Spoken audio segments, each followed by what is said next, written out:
ओम शांति। आज 12 जनवरी 2024 के साकार बाप दादा के मधुर महावाक्य है। बाबा ने कहा, मीठे बच्चे, अपने को आत्मा समझ आत्मा भाई से बात करो। ऐसी दृष्टि पक्की करो तो भूत प्रवेश नहीं करेंगे। जब कोई में भूत देखो तो उससे किनारा कर लो। प्रश्न, बाप का बनने के बाद भी आस्तिक और नास्तिक बच्चे हैं, वह कैसे?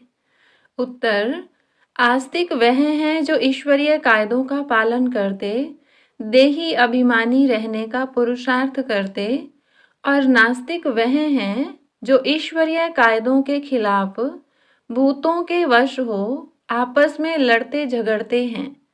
दूसरी पॉइंट, आस्तिक बच्चे देह सहित देह के सब संबंधों से बुद्धियोग तोड़ अपने को भाई भाई समझते हैं। नास्तिक देह अभिमान में रहते हैं। ओम शांति। पहले पहले बाप बच्चों को समझाते हैं कि हे बच्चे, बुद्धि में सदा यह याद रखो कि शिव बाबा हमारा सुप्रीम बाप भी है, सुप्रीम शिक्षक भी है, सुप्रीम सतगुरु भी है। यह पहले पहले बुद्धि में जरूर आना चाहिए। हर एक अपने को जान सकते हैं कि हमारी बुद्धि में आया व नहीं। अगर बुद्धि में याद आता तो आस्तिक हैं, नहीं आता है तो नास्तिक हैं। स्टूडेंट की बुद्धि में पट से आना चाहिए कि टीचर आया है। घर में रहते हैं तो वह भूल जाता है। उस रुहाब से बहुत कोई मुश्किल समझते हैं कि हमारा सुप्रीम बाबा आया हुआ है। वह टीचर भी है और वापस ले जाने वाला सतगुरु भी है। याद आने से खुशी का पारा चढ़ेगा, नहीं तो अपने ही दुख दर्द, दुनिया की छीछी बातों में, भिन्न भिन्न ख्यालात में बैठे रहते हैं। दूसरी बात, बहुत करके बच्चों से पूछते हैं कि विनाश में बाकी कितना समय है। बोलो, यह पूछने की बात नहीं है। पहले तो यह हमको किसने समझाया है उनको जानो। पहले बाप का परिचय दो। आदत पड़ी हुई होगी तो समझाएंगे, नहीं तो भूल जाएंगे। बाप कितना कहते हैं, अपने को आत्मा समझो, दूसरे को आत्मा की दृष्टि से देखो, परंतु वह दृष्टि नहीं ठहरती। रुपए से एक आना भी मुश्किल बैठता, जैसे बुद्धि में ठहरता ही नहीं है। यह कोई बाप श्राप नहीं देते, यह तो बाप समझाते हैं कि ज्ञान बहुत ऊंचा है।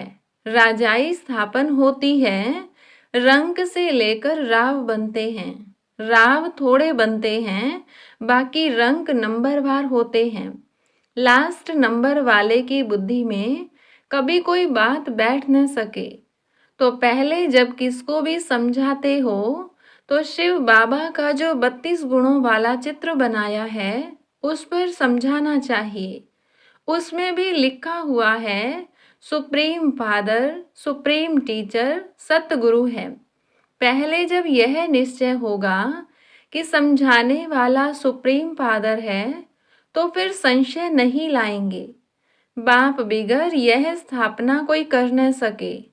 तुम जब समझाते हो कि यह स्थापना हो रही है तो उन्हों की बुद्धि में यह जरूर आना चाहिए कि इन्हों को समझाने वाला कोई है। कोई मनुष्य मात्र तो ऐसे कह न सके कि यह राज्य स्थापन हो रहा है। तो पहले पहले बाप का निश्चय पक्का कराना है। हमको परमात्मा बाप पढ़ाते हैं। यह कोई मनुष्य मत नहीं है, यह ईश्वरीय मत है। नई दुनिया तो जरूर बाप द्वारा ही स्थापन होगी। पुरानी दुनिया का विनाश यह भी बाप का ही काम है। यह निश्चय जब तक नहीं होगा तो पूछते ही रहेंगे कि कैसे होता है। इसीलिए पहले पहले तो श्रीमत की बात बुद्धि में बिठानी पड़े, तब आगे समझ सकें। नहीं तो मनुष्य मत समझ लेते हैं। हर एक मनुष्य की मत अलग है। मनुष्यों की मत एक हो न सके। इस समय तुमको मत देने वाला एक ही है। उनकी श्रीमत पर कायदेशीर चलना वह भी बड़ा मुश्किल है। बाप कहते हैं देही अभिमानी बनो। ऐसा समझो कि हम भाई भाई से बात करते हैं, तो फिर लड़ना झगड़ना कभी हो न सके। देह अभिमान में आया समझो नास्तिक। देही अभिमानी नहीं है तो वह नास्तिक है। देही अभिमानी बने तो समझो आस्तिक है। देह अभिमान बहुत नुकसानकारक है। जरा भी लड़ते झगड़ते हैं तो समझो नास्तिक हैं। बाप को जानते ही नहीं। क्रोध का भूत है तो नास्तिक ठहरा। बाप के बच्चों में भूत कहाँ से आया? वह आस्तिक नहीं ठहरा। बल कितना भी कहे हमारा बाप में प्यार है, परंतु ईश्वरीय कायदे के खिलाफ बात करते तो उन्हें रावण संप्रदाय का समझना चाहिए। देह अभिमान में है। कोई में भूत देखो व दृष्टि खराब देखो तो हट जाना चाहिए। भूत के आगे खड़ा रहने से भूत की प्रवेशता हो जाएगी। भूत भूत में लड़ पड़ते हैं। भूत आए तो पूरा नास्तिक है। देवताएं तो सर्वगुण संपन्न होते हैं, वह गुण नहीं हैं तो नास्तिक हैं। नास्तिक वर्षा थोड़े लेंगे, जरा भी खामी नहीं होनी चाहिए, नहीं तो बहुत सजा खाकर प्रजा में जाना पड़ेगा। भूत से दूर रहना चाहिए। भूत का सामना किया तो भूत आ जाएगा। भूत से कभी सामना नहीं किया जाता है, उनसे जास्ती बात भी नहीं करनी चाहिए। बाप कहते हैं यह है भूतों की दुनिया। भूत जब तक निकले नहीं हैं तो सजाएं भी खानी पड़ेंगी, पद भी पा नहीं सकेंगे। लड़ाई तो एक ही है। कोई राव बन जाते हैं, कोई रंक बन जाते हैं। राव की दुनिया थी, अभी रंकों की दुनिया है। सब में भूत हैं। भूत निकालने का पूरा पुरुषार्थ करना चाहिए। बाबा मुरली में बहुत समझाते हैं, किस्म किस्म के स्वभाव होते हैं, बात मत पूछो। तो प्रदर्शनी आदि में पहले पहले बाप का परिचय देना है।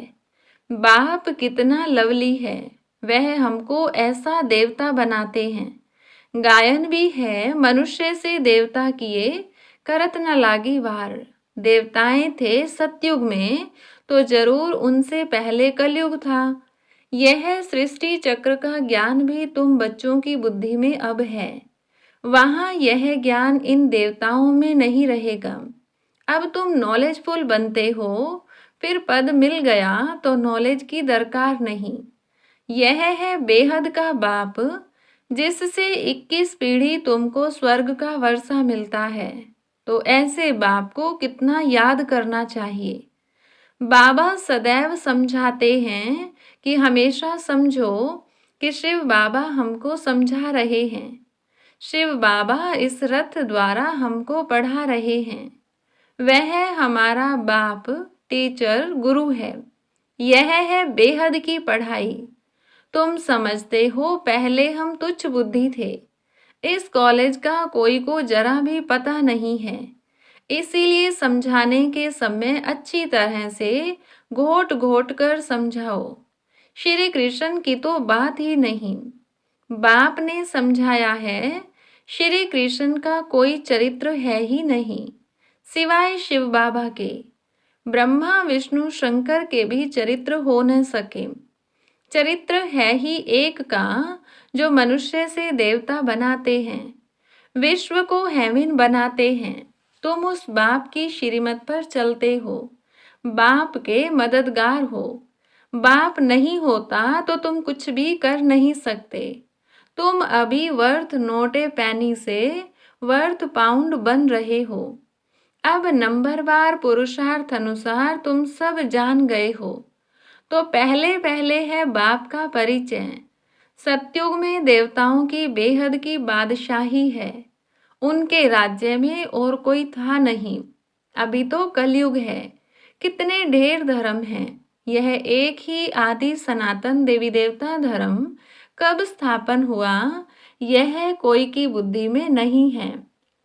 तुम बच्चों की भी बुद्धि में नंबरवार पुरुषार्थ अनुसार है। तो पहले बाप की महिमा पर अच्छी तरह से समझाना चाहिए। हम जानते हैं जरूर बाप से हमको पहचान मिली है। बाप कहते हैं सर्व का सद्गति दाता भी मैं हूँ।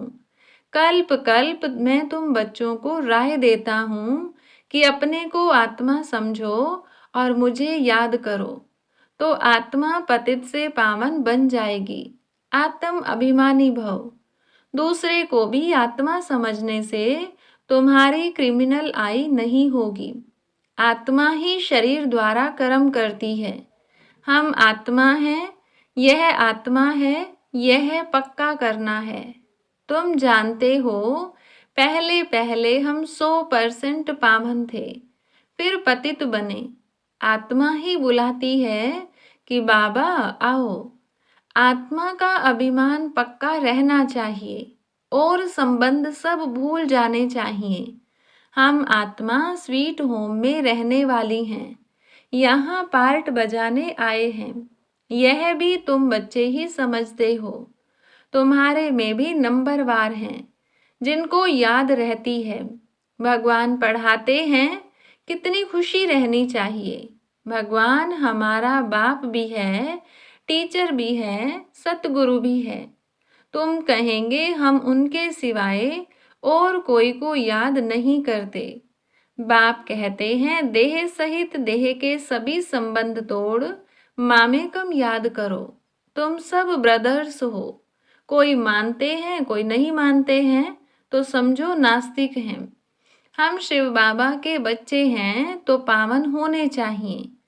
बाप को बुलाते ही हैं, बाबा आकर हमको पावन विश्व का मालिक बनाओ। सतयुग में तो पावन होने की बात ही नहीं है।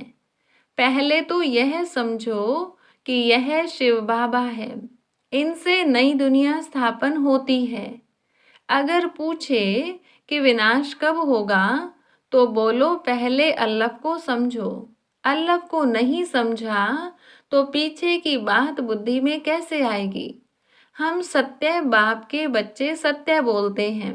हम कोई मनुष्य के बच्चे नहीं हैं, हम शिव बाबा के बच्चे हैं। भगवान उवाच, भगवान उनको कहा जाता है जो सभी ब्रदर्स का बाप है। मनुष्य अपने को भगवान कहला न सके। भगवान तो निराकार है, वह बाप टीचर सतगुरु है। कोई मनुष्य बाप टीचर सतगुरु हो न सके। कोई भी मनुष्य किसकी सदगति कर नहीं सकते, भगवान हो न सके। बाबा है पतित पावन, पतित बनाता है रावण। बाकी यह सब हैं भक्ति के गुरु। यह भी तुम समझते हो। जो यहाँ आते हैं वह तो आस्तिक बनते हैं। बेहद के बाप पास आकर निश्चय करते हैं कि यह हमारा बाप टीचर गुरु है। जब कंप्लीट दैवी गुण आ जाएंगे तो लड़ाई भी लगेगी। समय अनुसार तुम खुद समझेंगे कि अब कर्मातीत अवस्था को पहुंच रहे हैं। अभी कर्मातीत अवस्था हुई कहाँ है। अभी बहुत काम है। बहुतों को पैगाम देना है। बाप से वर्षा लेने का तो सबको हक है। अब तो लड़ाई जोर से होगी। फिर यह हॉस्पिटल डॉक्टर आदि कुछ नहीं रहेंगे। बाप बच्चों को सम्मुख समझा रहे हैं कि तुम आत्माएं 84 जन्म शरीर धारण कर अपना पार्ट बजाती हो। किसी के 70-80 जन्म भी होंगे।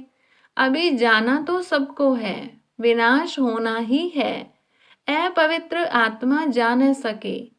पावन होने लिए बाप को जरूर याद करना है। मेहनत है। 21 जन्मों के लिए स्वर्गवासी बनना है, कोई कम बात है क्या। मनुष्य तो कह देते फलाना स्वर्गवासी हुआ। अरे स्वर्ग है कहाँ, कुछ भी समझते नहीं। तुम बच्चों को बड़ी खुशी रहनी चाहिए कि भगवान हमको पढ़ाते हैं, विश्व का मालिक बनाते हैं। खुशी एक होती है स्थायी, दूसरी होती है अल्पकाल की। पढ़ेंगे पढ़ाएंगे नहीं तो खुशी क्या होगी। आसुरी गुणों को भगाना है। बाप कितना समझाते हैं, कर्म भोग कितना है। जब तक कर्म भोग है तो यह निशानी है, अभी तक कर्मातीत अवस्था हुई नहीं है, अभी मेहनत करनी है। कोई भी माया के तूफान न आए। बच्चों को यह निश्चय है कि बाप ने हमको अनेक बार मनुष्य से देवता बनाया है। यह बुद्धि में आए तो भी अहो सौभाग्य। यह बेहद का बड़ा स्कूल है, वह होता है हद का छोटा।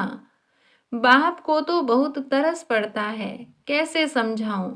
कोई से तो अब तक भी भूत निकले नहीं हैं। दिल पर चढ़ने बदले गिर पड़ते हैं। कई बच्चियां तो तैयार हो रही हैं अनेकों का कल्याण करने के लिए। अच्छा, मीठे मीठे सिकिलधे बच्चों प्रति माता पिता बाप दादा का याद प्यार और गुड मॉर्निंग। रूहानी बाप की रूहानी बच्चों को नमस्ते। रूहानी बच्चों की रूहानी बाप दादा को नमस्ते। धारणा के लिए मुख्य सार। पहली पॉइंट, कोई भी बात ईश्वरीय कायदे के खिलाफ नहीं करनी है। किसी में भी अगर भूत की प्रवेशता है या दृष्टि खराब है तो उसके सामने से हट जाना है, उनसे जास्ती बात नहीं करनी है। दूसरी पॉइंट, स्थायी खुशी में रहने के लिए पढ़ाई पर पूरा ध्यान देना है। आसुरी गुणों को निकाल दैवी गुण धारण कर आस्तिक बनना है। वरदान, निश्चय और नशे के आधार से हर परिस्थिति पर विजय प्राप्त करने वाले सिद्धि स्वरूप भव। योग द्वारा अब ऐसी सिद्धि प्राप्त करो जो अप्राप्ति भी प्राप्ति का अनुभव कराए। निश्चय और नशा हर परिस्थिति में विजयी बना देता है। आगे चलकर ऐसे पेपर भी आएंगे जो सूखी रोटी भी खानी पड़ेगी, लेकिन निश्चय, नशा और योग के सिद्धि की शक्ति सूखी रोटी को भी नरम बना देगी, परेशान नहीं करेगी। आप सिद्धि स्वरूप की शान में रहो तो कोई भी परेशान नहीं कर सकता। कोई भी साधन है तो आराम से यूज करो, लेकिन समय पर धोखा न दे, यह चेक करो। स्लोगन, निमित्त बन यथार्थ पार्ट बजाओ तो सर्व के सहयोग की मदद मिलती रहेगी। आज की डबल लाइट फरिश्ता बनने की पॉइंट है, किसी भी कार्य में नवीनता की इन्वेंशन के लिए एकाग्रता की आवश्यकता होती है। चाहे लौकिक दुनिया की इन्वेंशन हो, चाहे आध्यात्मिक इन्वेंशन हो। एकाग्रता अर्थात एक ही संकल्प में टिक जाना, एक ही लगन में मगन हो जाना, अपनी शांत स्वरूप स्थिति में स्थित हो जाना। इससे बुद्धि का भटकना सहज ही छूट जाएगा। देह और देह की दुनिया सहज भूल जाएगी और डबल लाइट फरिश्ता स्थिति का अनुभव होने लगेगा। अच्छा, ओम शांति।